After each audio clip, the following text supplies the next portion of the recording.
Hi everyone, welcome back to my channel. My name is Rajiv Arora. In today's video, we are going to discuss about how to improve your CRS score. If you are the candidate of Canada Express Entry System, then you must be watching this video because this can be beneficial for your Canada Express Entry profile. Now we are going to discuss all the ways how can you improve your CRS score, your ranking in the pool. In Canada Express Entry, there are two kind of criteria. First kind of criteria is of 67 points, which makes you eligible for Canada Express Entry expression of interest. Once you become eligible under Canada Express Entry, now you will fall under CRS score ranking system. Now you have to compete with all other competitors, all other applicants who are the part of Canada Express Entry profile. Now what will happen?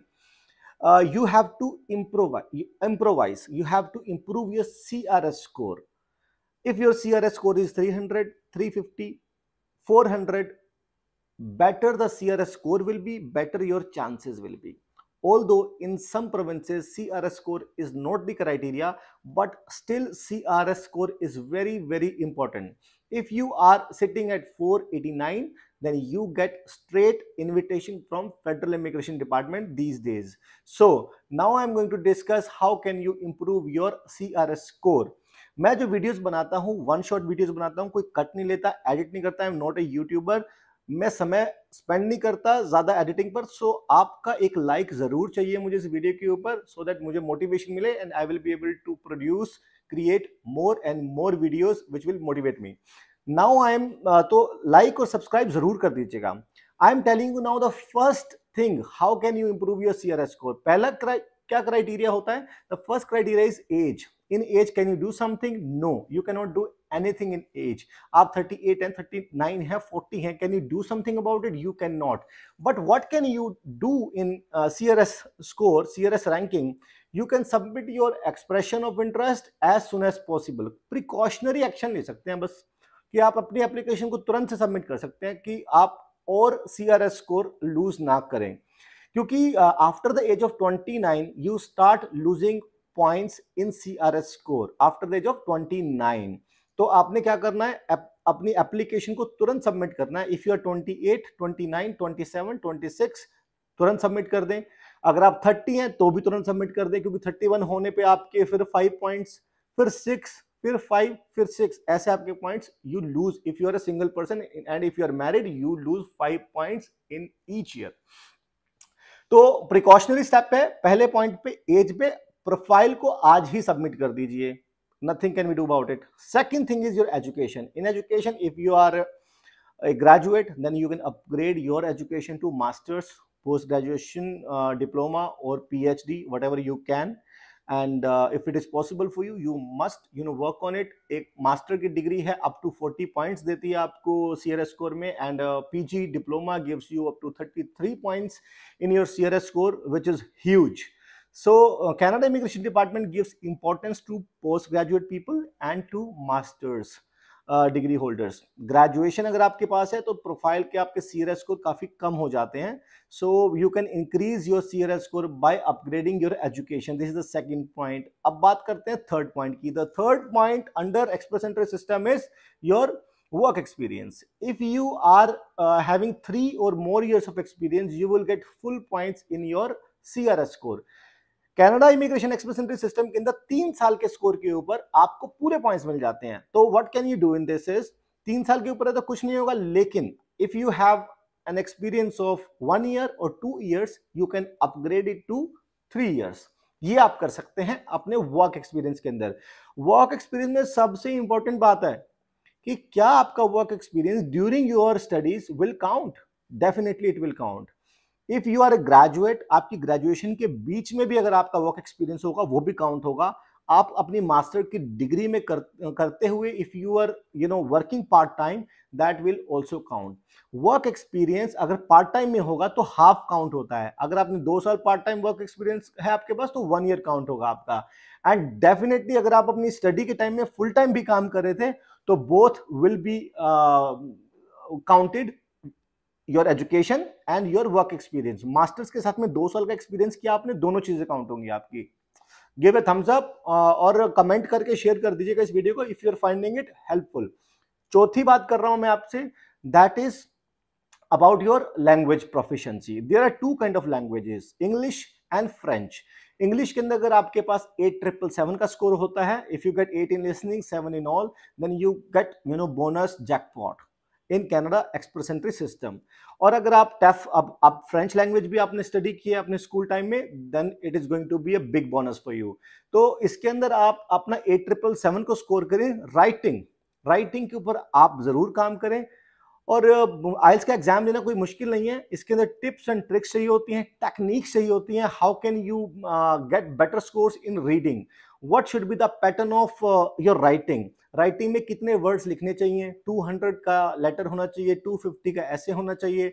ये आपको थोड़ा सा देखना है. इसके लिए आपके पास एक ट्रेनर होना बहुत जरूरी है.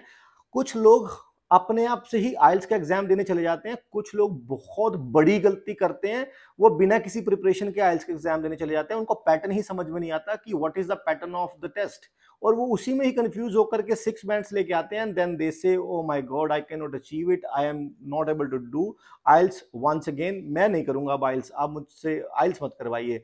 तो वो they feel demotivated and they change their dream plan, they change their immigration dream, right, they quit on their dream. तो ये हो जाता है जब आप एक अपने खुद के ही वैद्य बन जाते हैं, खुद के ही डॉक्टर बन जाते हैं ना, खुद के ही कंसल्टेंट बन जाते हैं. तो होता क्या है, फिर आप क्विट कर जाते हैं. ये काम नहीं करना है. आपने क्या करना है, एक आइल्स को ट्रेनर को लेकर के जाना है, अपने के पास जाना है, और वहां से आपने अपना प्रिपरेशन करना है. Understand first before you appear for your IELTS exam, understand the pattern first. तो आपको अपने आइल्स की प्रिपरेशन करके जानी है और मॉक टेस्ट दे करके जाइए, so that you get straight 8777. I wish all the very best to you. बहुत ही मेन चीज है आइल्स, मेन चीज है. इसको आप ये मत समझिए कि आपने 15,000 का आइल्स का एग्जाम दे दिया और आपका कर्तव्य पूरा हो गया. It is not like that.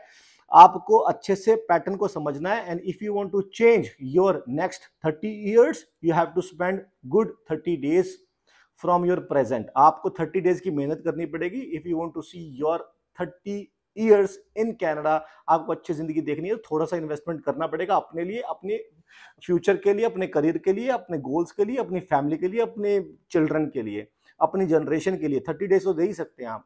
School में भी तो पढ़े थे, कॉलेज में भी तो पढ़े थे, 2-2 साल 5-5 साल की स्टडी की थी विदाउट एनी इंसेंटिव्स. कुछ पैसा नहीं मिलता था, फिर भी सारी सारी रात पढ़ते थे. 30 दिन की पढ़ाई कर लीजिएगा, 1 घंटा, you will get 8777 if you have English level of 6 और 6.5. तो बस लोग यहाँ मार खा जाते हैं, इसलिए कनाडा इमिग्रेशन उनके लिए हो नहीं पाता है. मेरा काम है आपको राइट गाइडेंस देना और मोटिवेट करना. वीडियो अच्छा लगे हो तो जरूर आप मेरे चैनल को सब्सक्राइब करो, शेयर जरूर कर दीजिएगा. 5वें पॉइंट के बारे में बात कर रहे हैं. आफ्टर आइल्स जॉब ऑफर लेटर, आप एक्सप्रेस एंट्री प्रोफाइल में आप एंटर कर गए. आप एक्सप्रेस एंट्री प्रोफाइल में एंटर कर गए. अब आपके पास है 430. What can you do now? अब आपके पास कुछ पॉइंट्स हैं, आपके रिलेटिव्स हैं कनाडा में, तो आपको 15 पॉइंट्स मिल जाएंगे. अगर आपके पास में कैनेडियन वर्क एक्सपीरियंस है तो पॉइंट्स मिल जाएंगे. अगर आपके पास कैनेडियन एजुकेशन है तो पॉइंट्स मिल जाएंगे. अभी तो कर नहीं सकते, बट इफ यू हैव, अगर आपके पास LMI मिल जाता है आपको, वो एक आपके लिए पॉसिबिलिटी है. आपको अगर कनाडा से LMI मिल जाता है, that will increase your 50 points in your express entry. अगर आप टीयर 1, 2, 3, 4, 5 में फॉल करते हैं, और अगर आप टीयर 0 में फॉल करते हैं, सीनियर मैनेजर की प्रोफाइल पे हैं, then you get 200 points in your application. So ये आपके लिए जैकपॉट हो सकता है LMI ये. And if you want to get one, मेरे पिछले वीडियो को भी देखिएगा. And you can contact us. हमारी कंपनी है nation wide recruitment services in Canada. वो हेल्प करते हैं आपको इंटरव्यूज कराने में, जहां से आपको LMI की हेल्प हो सकती है. सो बात करते हैं नेक्स्ट बात है हमारी जॉब ऑफर के बाद में और कैसे आप इंक्रीज कर सकते हैं. आपको अगर नॉमिनेशन मिल जाए PNP के द्वारा, तो भी आपका 600 पॉइंट्स ऐड हो जाएंगे. PNP नॉमिनेशन लेने के लिए क्या चाहिए? आपको अपने NOC कोड की समझ होनी चाहिए. आपको पता होना चाहिए कि आपका NOC कोड कौन सी प्रोविंस में डिमांड में है. एक्सप्रेस एंट्री प्रोफाइल खाली सबमिट करने से कुछ नहीं होता. उसके बाद एक्सप्रेस एंट्री के अलावा प्रोविंस एडवर्ड आइलैंड है, एल्बर्टा है, डिफरेंट प्रोग्राम्स है. वहां के प्रोग्राम्स को आप अगर स्टडी करेंगे या हमारी हेल्प लेके सबमिट करेंगे, तो आपको अदर प्रोविंसेस भी सेपरेट एप्लीकेशन में नॉमिनेशन दे सकती हैं. और उसको नॉमिनेशन को लेने के लिए 600 पॉइंट्स को लेने के लिए अल्बर्टा अपॉर्चुनिटी स्ट्रीम है, बीसी टेक पायलट प्रोग्राम है, जॉब ऑफर स्ट्रीम्स हैं और अल्बर्टा रिलेटिव स्ट्रीम है और सस्कैचुअन प्रोग्राम स्ट्रीम है। उसमें बहुत सारे स्ट्रीम्स में आपको पीएनपी सर्टिफिकेट मिल सकता है और ये एक और रास्ता है आपके सीआरएस स्कोर को इंक्रीज करने के लिए। अगर आप कनाडा में मूव होना चाहते हैं और अगर आपको वीडियो अच्छा लगे हो तो आप लाइक कर दीजिएगा, शेयर कर दीजिएगा और if you want to book a one on consultation with us, details are given in the description. और आपका कुछ भी कमेंट है, क्वेरी है तो आप बिल्कुल कमेंट बॉक्स में आप डाल दीजिए। I will be surely answering you and hope to see you inside my office. आज की वीडियो में इतना ही था सीआरएस स्कोर को लेकर के, किन किन तरीके से आप सीआरएस स्कोर को इंक्रीज कर सकते हैं। और there are 2 more points that also I would like to discuss with you, जिनसे आपको सीआरएस स्कोर इंक्रीज हो सकता है। आपके स्पाउस की एजुकेशन जिसके मैक्सिमम 10 पॉइंट्स होते हैं और आपके स्पाउस का आइल्स जिसके मैक्सिमम 20 पॉइंट्स होते हैं। अगर आप अपने स्पाउस को बोलेंगे कि उनका ईसी इवैल्यूएट कराएंगे, ग्रेजुएशन डिग्री इवैल्यूएशन कराएंगे, उसके भी पॉइंट्स मिलेंगे। और आपका स्पाउस अगर आइल्स के एग्जाम देते हैं एंड उनको मैक्सिमम 20 पॉइंट्स मिलते हैं। 8777 इज द ऑलवेज रिकमेंडेशन। आपको ट्रेड सर्टिफिकेट में अगर आपके पास कोई लाइसेंसिंग है आपके पास और आपको सर्टिफिकेट मिल जाता है लाइसेंसिंग अथॉरिटी ऑफ कनाडा से आपके प्रोफेशन में, that gives you 50 points in your profile. इसके अलावा कुछ नहीं है कनाडा एक्सप्रेस एंट्री के सीआरएस सिस्टम के अंदर। मेन जो पॉइंट्स है समराइज कर देता हूं, मेन पॉइंट्स काम करेंगे। First is your education, second is your IELTS scores, third is LMIA, fourth could be your French examination. These points can definitely help you. इस वीडियो के अंदर आपको हेल्प मिली हो तो मुझे कमेंट बॉक्स में बताना।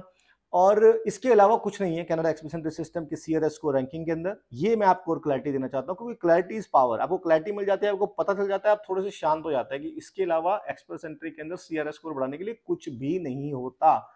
This is all about Canada Express Entry CRS score. My name is Rajiv Arora. I am a qualified lawyer and a Canadian immigration expert with India's leading immigration company, Nationwide Immigration Services. My phone number and details are given in the description. I wish all the very best to you. Good day. Bye-bye.